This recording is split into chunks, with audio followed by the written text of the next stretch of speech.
Exa FM, Democracia. Presentan el programa de información y análisis más influyente de la radio. La revista de opinión Democracia.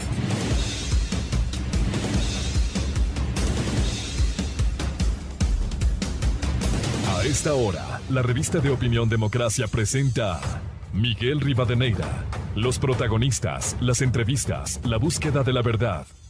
Miguel Rivadeneira, en la revista de opinión Democracia.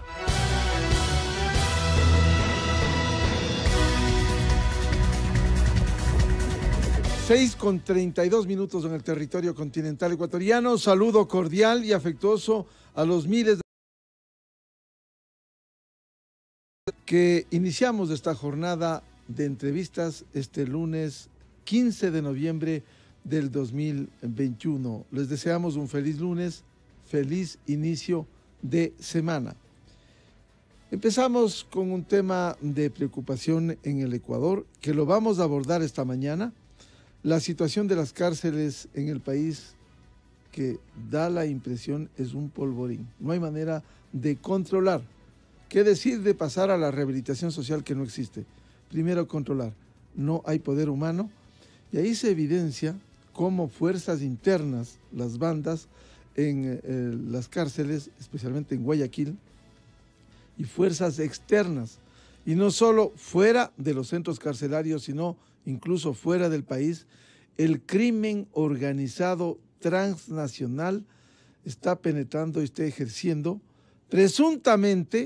presumiblemente, con sectores políticos aliados que recorren por América Latina buscando la desestabilización, buscando el caos interno, con el respaldo de sectores sociales que lastimosamente se suman, no sabemos si por acción o por omisión, pero aquí se está buscando lo que ya desde el 7 de octubre, cuando se delega la Comisión de Garantías Constitucionales de la Asamblea que investigue el caso Pandora Papers, ya se habló de una conmoción social que no ha existido. Conmoción social que no ha existido. Pero hay que decir al gobierno, hay que decir al país, no hay, pero se está buscando la conmoción social. Y eso es grave para el Ecuador. Y hay que decirlo, el correísmo está a la cabeza. Ahí está el informe de Pandora Papers, que nos da pena. El presidente de la Comisión de Garantías Constitucionales, el asambleísta José Cabascango, ni siquiera puede articular una idea que sustente, que hable con firmeza de lo que contiene el informe de de Pandora Papers respecto de estos hechos de recursos en paraísos fiscales.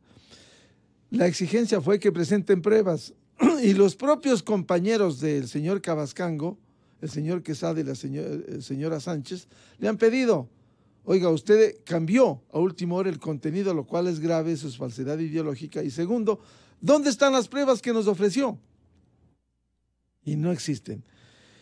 La crisis carcelaria demuestra con el último hecho, uno de tantos, 68 muertos, más de una veintena de heridos, que refleja lo que sigue sucediendo en las cárceles del país. Anoche hubo una reunión precisamente en el Palacio de Gobierno, el presidente Lasso, con los principales jefes de las Fuerzas Armadas y la Policía Nacional, porque allí también se han anunciado cambios y confiamos que esos cambios sean para bien, a fin de que ramas de las Fuerzas Armadas como el Ejército Nacional, la Fuerza Terrestre, ha sido quien ha dado la cara siempre y ha estado al frente de una institución muy respetable como es Fuerzas Armadas. Igual la Policía Nacional, se requiere liderazgo y eso es fundamental.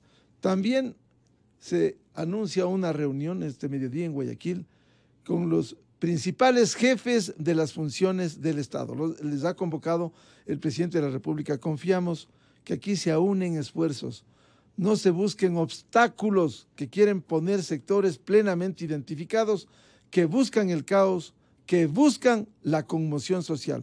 Y eso hay que alertar al país para que no caigan ingenuamente en esta tendencia que no terminan de entender estos grupos desestabilizadores. Vamos a iniciar la jornada de entrevistas con otro tema de interés, como es la educación, el retorno a clases presenciales. Sobre esto queremos decirlo también. Hemos invitado a la ministra de Educación, María Estela Brown.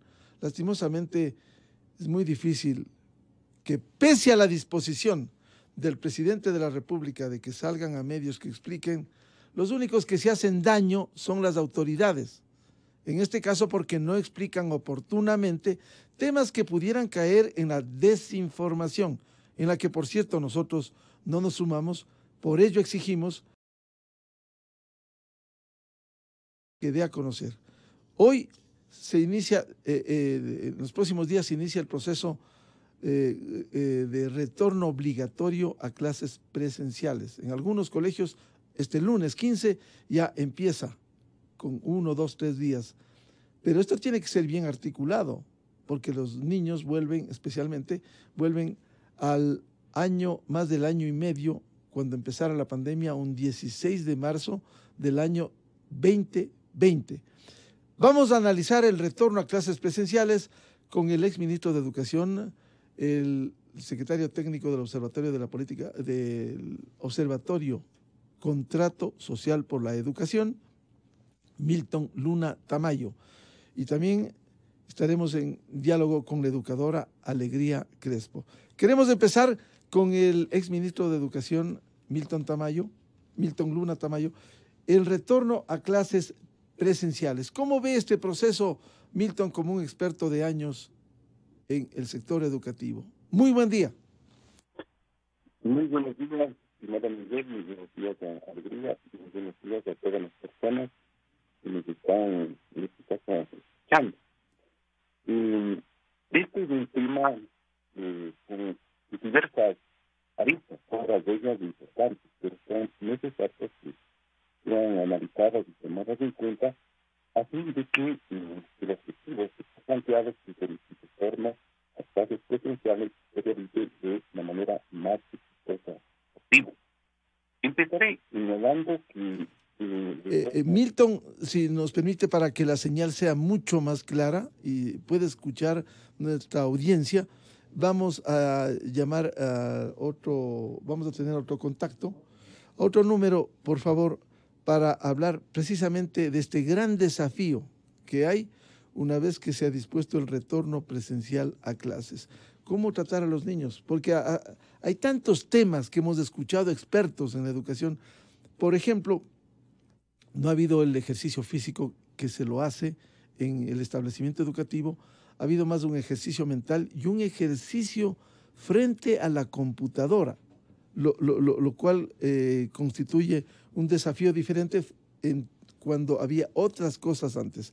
Por favor, Milton, si nos sigue explicando sobre este desafío del... Que alrededor de casi 4.300.000, 500.000 chicos, chicas, que niños y niñas y adolescentes que están dentro del sistema educativo, alrededor de casi 200.000 profesores y profesoras, y si sumamos la participación de las familias, estamos hablando más de 12 millones de personas que serán impactadas y son impactadas por una decisión de esta naturaleza. Entonces va a cambiar definitivamente la cotidianidad, incluso en las grandes urbes, en el campo, en fin. Entonces es un tema mayor, es un tema altamente importante, por lo tanto debe ser bien realizado. Yo quisiera arrancar señalando, estimado Miguel, que el retorno a la presencialidad es importante, porque ya por fortuna hemos discutido suficientemente y la gente entiende que, entre otras cosas, el retorno a la presencialidad va a favorecer, uno, a que lo que significa el abandono o incluso la exclusión, la expulsión de los niños y niñas del sistema educativo sea frenado. Aquí estamos hablando, ayer se señalaba en un panel precisamente las autoridades educativas nacionales y de salud que estamos hablando de alrededor de 150.000 chicos, niñas y niñas que han salido del sistema educativo. Entonces, yo creo que incluso la cifra puede ser mayor, definitivamente. Entonces se podría frenar esto, realizar políticas de retorno a clases es importante, y eso en la presencialidad como que el sistema educativo funciona de una mejor manera. Es necesario también aliviar todas las situaciones de depresión, de depresión, de enfermedades mentales que están teniendo este momento, y de violencia intrafamiliar que que se ha potenciado debido al confinamiento. Entonces, esta también es una segunda razón importante. Es decir, y por supuesto, la tercera razón crucial es que en los procesos de enseñanza-aprendizaje la presencialidad desarrolla las condiciones básicas para la sociabilidad, el contacto de los estudiantes, que forma parte muy importante en su formación. Entonces, hablamos al menos de 3 factores importantes y básicos, ¿no? Ya, todos estamos de acuerdo en eso, creo que es una necesidad nacional. El problema ya no es ese, sino es cómo se retorna bien a clases, cómo todos los sectores sociales, estatales, hacemos el esfuerzo para que ese proceso de retorno sea exitoso al menos en 2 ámbitos. Uno, que efectivamente el sistema comience a funcionar nuevamente, el sistema presencial, y 2, cómo garantizamos la vida y la salud de los chicos y de sus familias. Entonces, esto yo creo que es clave, ¿no?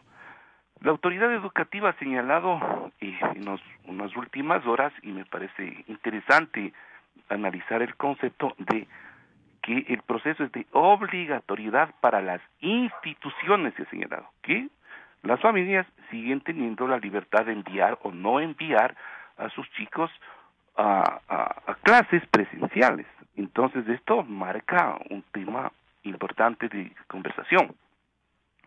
Yo diría, el momento en que se habla de obligatoriedad de las instituciones, al menos estamos hablando de que para esa obligatoriedad se asumen como responsabilidades mayores quienes están tras las instituciones. Y quienes están tras las instituciones, por ejemplo, privadas, públicas, municipales y fiscomisionales, al menos son 3 grandes entidades, ¿no? Uno, definitivamente los municipios, en el caso del municipio de Quito, en el caso de educación fiscomisional y de los colegios católicos, está la Iglesia Católica y otras entidades,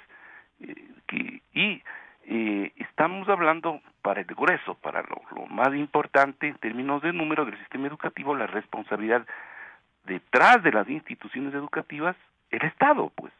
Entonces, esta es una obligatoriedad que según la autoridad educativa, asumirían estas entidades.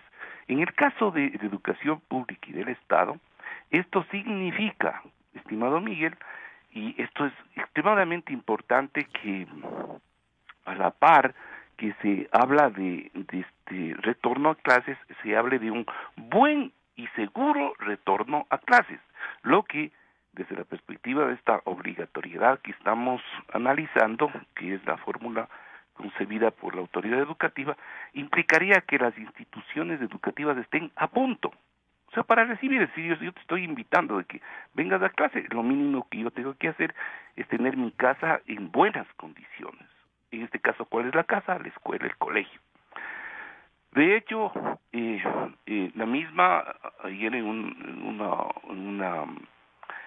una ronda de conversación televisada, la autoridad educativa señalaba que ya se ha realizado, o sea, una investigación, un catastro, señalaba, de la situación de las entidades educativas en el país.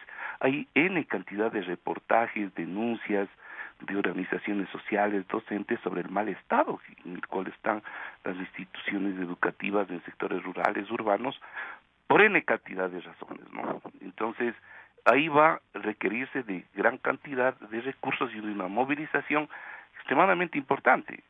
Entonces, la primera pregunta que salta es, ¿ya se están realizando esas intervenciones para poner a punto esas instituciones y estamos en un proceso tan rápido, ¿no? Y si en un mes o mes y medio, porque se quiere llegar al 100% en las 2 primeras semanas de enero, entonces eso implica un enorme esfuerzo. Entonces, fíjese, Miguel, no es un tema fácil y es un tema donde todos tenemos que colaborar, pues. Entonces, ¿dónde está lo? Primero sería importante que se transparente ese catastro, esa investigación del estado de las instituciones educativas a nivel nacional, son 12.000 instituciones educativas, y lo otro, si se cuenta con los recursos necesarios para ello. Entonces, esto me parece extremadamente positivo, porque esto va a obligar a priorizar dentro del Estado la inversión fiscal. Es decir, si yo estoy haciendo un anuncio tan potente, yo como Estado estoy haciendo un anuncio tan potente, significa que me estoy comprometiendo con el país para tener las mejores condiciones al sistema educativo. Perfecto. Entonces esto desde esa perspectiva es interesante y yo le dejo en este punto para no monopolizar la palabra. Bien, luego de la explicación que nos ha dado el ex ministro de Educación, Milton Luna, queremos dar la cordial bienvenida a la educadora Alegría Crespo para hablar sobre este tema, el retorno a clases presenciales de las chicas y chicos con unos insumos como ha presentado Milton Luna, un retorno, pero ¿cómo se retorna bien a clases? Bueno y seguro retorno a clases de los chicos, y también, si bien esto demanda un enorme esfuerzo, hay que hacer transparente esta especie de catastro que se ha hecho sobre la situación de más de 12.000 centros educativos en el país. Muy buen día, Alegría Crespo. ¿Qué tal? Buenos días, Miguel. Buenos días, Milton. Gracias por la invitación. Bueno, realmente me parece una decisión acertada y escuchar al exministro Luna con las condiciones apropiadas para el regreso, ¿no? El Estado, así como está solicitando y pidiendo, exigiendo de alguna manera la presencialidad para enero del 2022, la presencialidad total, pues también debe haber las condiciones. Creo que este primer parcial, digamos así, del año lectivo 2021-2022 ya ha sido una puesta en práctica de un retorno progresivo, voluntario y seguro, tanto de las instituciones públicas como de las instituciones privadas. Sin embargo, debemos seguir vigilantes frente a una pandemia que no ha cesado. La vacuna ha llegado, si bien es cierto, a más de 9 millones de habitantes, bueno, incluso más, porque ahora se ha vacunado a los niños, a la niñez. De todas maneras, debemos de estar muy vigilantes y tener las condiciones óptimas para el retorno. Esto quiere decir cuidar las medidas de aforo, ¿no es cierto?, seguir las disposiciones del COE nacional, definitivamente seguir las estipulaciones del Ministerio de Salud Pública, del Ministerio de Educación, y pues ir modificando el PICE, ¿no es cierto?, el Plan Institucional de Retorno Progresivo y Retorno Seguro a Clases, según las indicaciones que se vayan dando, porque todo esto es progresivo, es paulatino, puede ir variando, no es nada definitivo. Si algo nos ha enseñado la pandemia es a flexibilizarnos. Creo, por otro lado, que definitivamente el retorno es necesarísimo, puesto que sí ha afectado tanto psicológicamente como emocionalmente a muchos estudiantes. Entonces, ya es momento, pues, de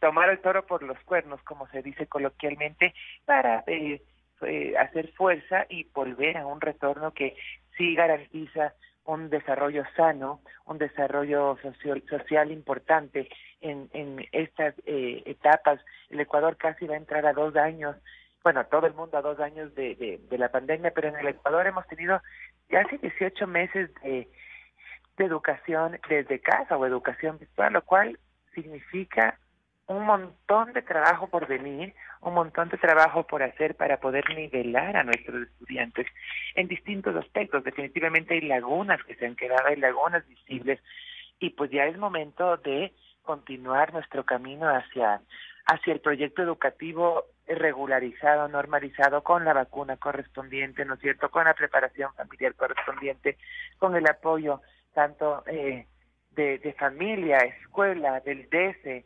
de todos los actores de la comunidad educativa para lograr este retorno seguro de nuestros niños y niñas, adolescentes y jóvenes. Alegría, ¿cómo readecuarse desde la visión de los estudiantes al trabajo presencial, que fue el normal, y el 16 de marzo esto se suspendió. Casi 20 meses, más de año y medio, que han estado en casa y que se adecuaron a otro esquema, al manejo de la computadora. Ahora vuelven al tema de lo presencial, el contacto con el compañero, con los amigos, que es en otras condiciones, el uso de mascarilla, el lavado permanente de manos. Es decir, aquí hay una serie de componentes para que vayan a la readecuación los chicos. Definitivamente vuelven, y sabe que, Miguel, lo interesante de todo esto es que vuelven con mucha ilusión y con muchas ganas y con muchas miras a no volver a un confinamiento, porque ya han pasado por esto y no quieren volver a estar encerrados, en su gran mayoría. Por supuesto habrá unas que dos excepciones, ¿no es cierto? Pero sí se ve una niñez preparada para volver, definitivamente, y una adolescencia, digamos así, con esta necesidad social. No podemos olvidar jamás, bajo ningún contexto, que el ser humano es un ente social que necesita esta vinculación, este acercamiento, este relacionamiento. Entonces, vuelven realmente reeducados. Es más fácil incluso que los adultos. Los niños y los jóvenes, los adolescentes tienen justamente esta plasticidad neuronal que permite que aprendan mucho más fácil que nosotros.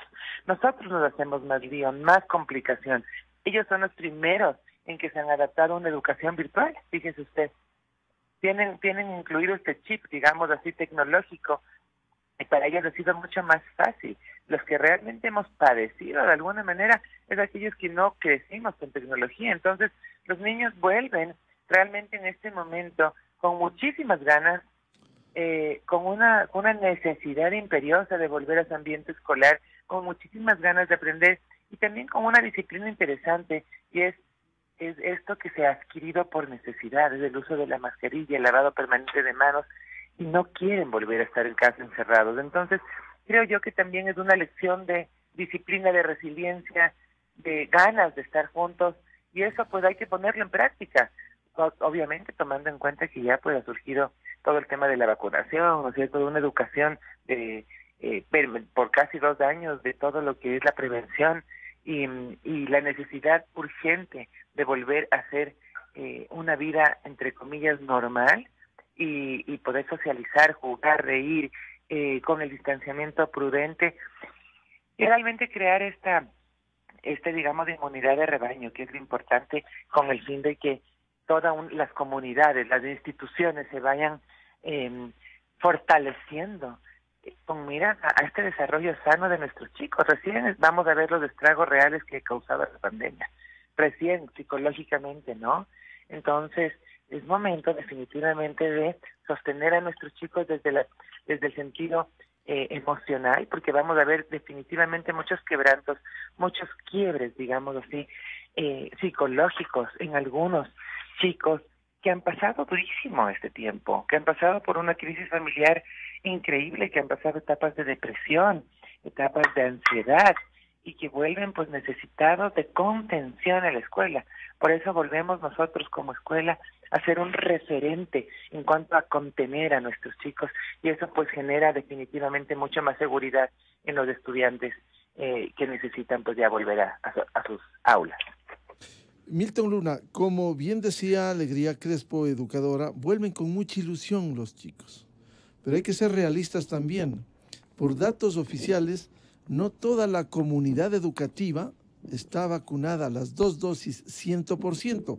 Se ha hablado con corte al fin de semana de alrededor de 75% entre 12 y 17 años y alrededor de un 32% de 5 a 11 años, los primeros con las 2 dosis y los segundos con una dosis. Es decir, todavía hay que seguir tomando medidas estrictas de bioseguridad y que el ambiente sea como decía Alegría, con mucha ilusión, pero va a haber un contacto inevitable entre los niños, niñas, para jugar, para recrearse y evidentemente para aprender en el aula. ¿Cómo afrontar este desafío? Y como hemos estado desarrollando esta conversación, parece que se han lanzado algunas líneas muy interesantes. Yo aportaría en esta segunda fase señalando de que en la medida que esté mejor preparada las instituciones educativas para ello, pero no solo las instituciones educativas, sino también la familia, ¿no? Y aquí la familia y otros actores adicionales. Entonces, quiero destacar y subrayar el tema de la corresponsabilidad diferenciada.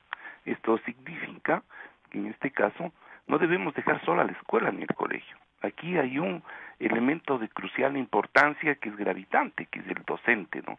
Ya en estos meses que hemos vivido la presencialidad relativa, hemos constatado, he tenido la oportunidad de hacer varios sondeos e investigaciones al respecto, de la presión enorme que están teniendo los docentes. Hablamos de enfermedades de tipo mental, en este caso depresión, ansiedad, enorme presión para el trabajo, y los profesores esto es impresionante, ¿no? Entonces, porque hoy como que se vuelve a depositar en la escuela esa responsabilidad, y los padres de familia no podemos, porque hemos aprendido, no podemos cargar en la escuela toda la responsabilidad de los aprendizajes, que es lo que sucedía antes y no debe volver a suceder. Y en este caso yo creo que debemos ser, como usted señalaba, Miguelito, realistas, ¿no? Estamos con el virus continúa así, hay un porcentaje muy alto que se va a vacunar y se va a llegar, se señala, y me parece extremadamente positivo el anuncio al 100% quizás al mes de diciembre, estupendo, pero el virus sigue circulando. En estas horas, diría yo, y estamos teniendo las consecuencias del feriado.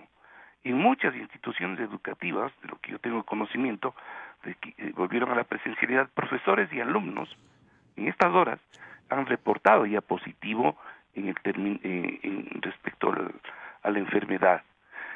Esto obliga a que las instituciones educativas tengan que seguir jugando con la presencialidad y con la virtualidad al mismo tiempo. Entonces, esto, si usted lo ubica en una situación mayor, el mensaje es el siguiente: sí, presencialidad, estupendo, viene, pero no podemos olvidarnos de que en simultáneo por obligación, tiene que seguir jugando la virtualidad. Entonces, todos esos chicos tienen profesores que se han enfermado o chicos que se han enfermado dentro de un aula, todos esos chicos nuevamente vuelven a su cuarentena de 15 días mínimo para poder seguir realizando su trabajo, lo que obliga a que la institución educativa tenga que generar un reemplazo inmediato de ese profesor, de esa profesora, o a su vez tomar las medidas para que todo el mundo continúe con su trabajo virtual. ¿Qué quiero señalar con esto, Miguel?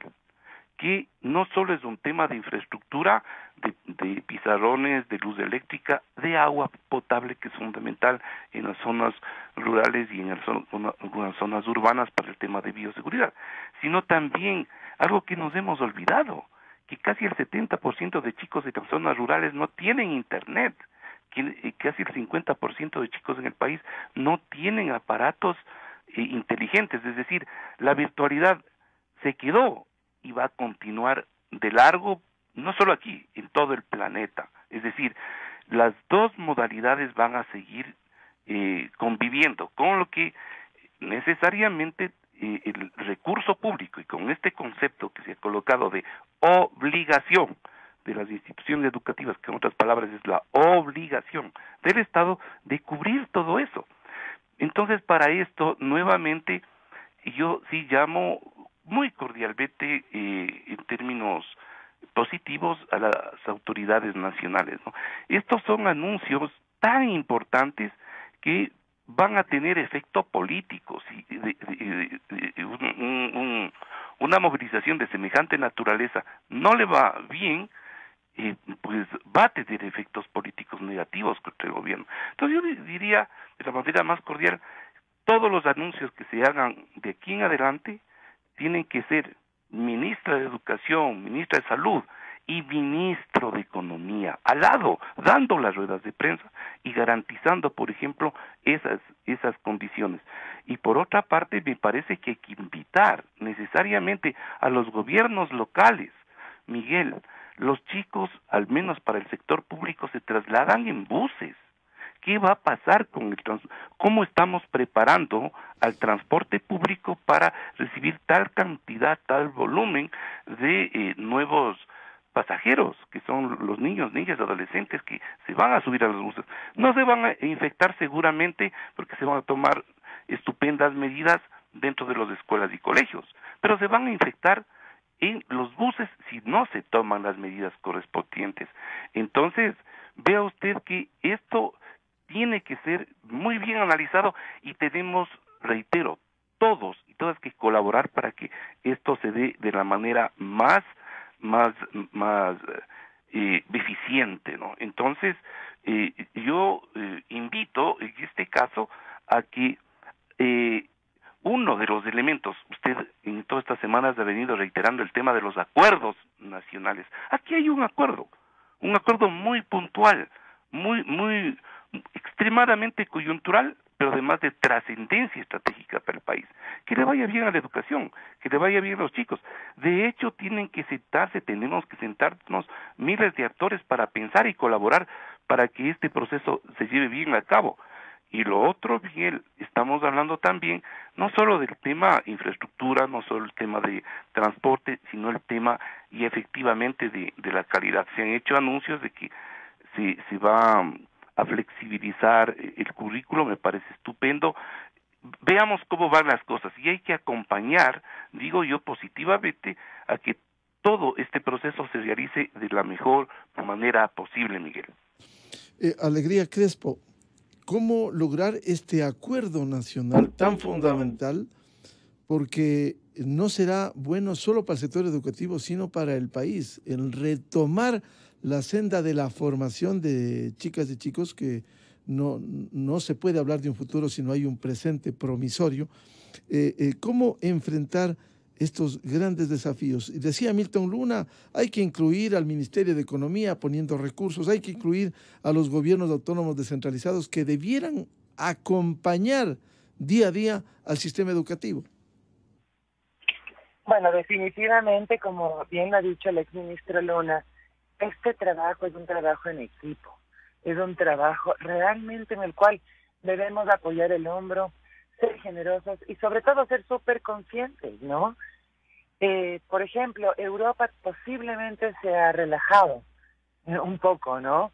Y vemos, pues, por ejemplo, en Alemania, que se está retomando en ciertas ciudades la educación virtual, puesto que los casos han aumentado. Entonces, para empezar, debemos estar súper claros y muy conscientes de que la pandemia no ha cesado, no porque haya una vacuna, por supuesto, crea inmunidad. Sin embargo, debemos estar muy conscientes de que la pandemia continúa. Eso para empezar, ¿no es cierto? Además, nos veremos frente a distintas cepas, a distintas modificaciones del virus. Esta pandemia, sin duda, nos ha enseñado que no hay absolutos y que tampoco el ser humano está listo para enfrentar a la naturaleza con su fuerza. Entonces, si bien es cierto, estamos volviendo de puntillas poco a poco y con muchísimas ganas, pues ante todo debe estar la razón, la conciencia, la responsabilidad por parte de los padres y por parte, por supuesto, de los educadores.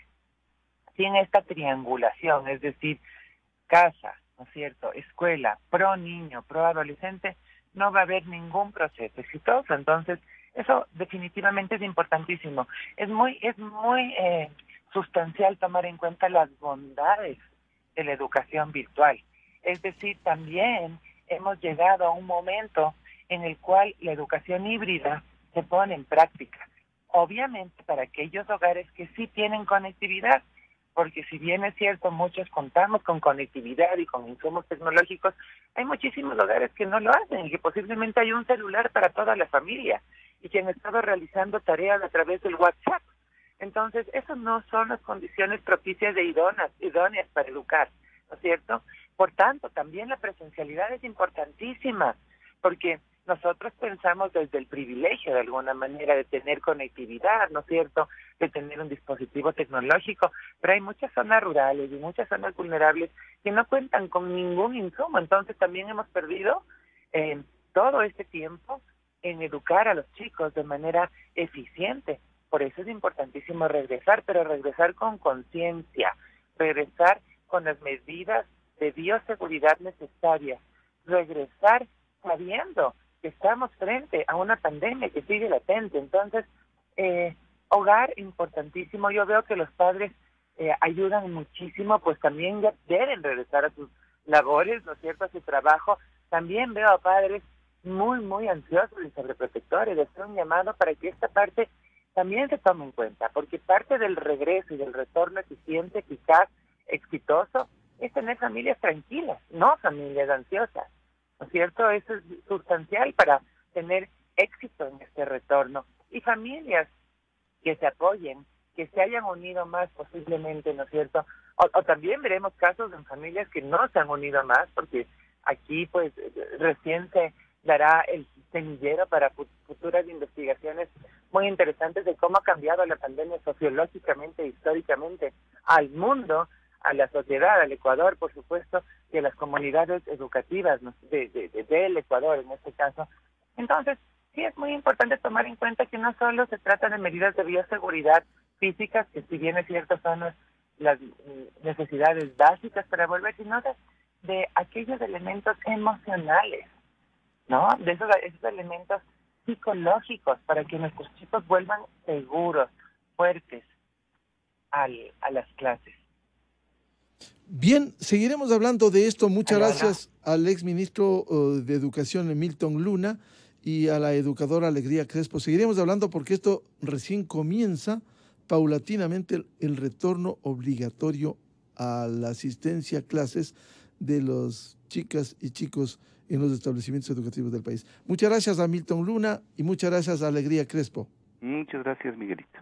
Muchísimas gracias, Muchas Miguel, gracias. a las órdenes. Un buen día. Muy amables. Seguiremos hablando, convencidos de que si no cambia la educación, si no se retoma la senda del desarrollo, no va a cambiar nuestro querido país.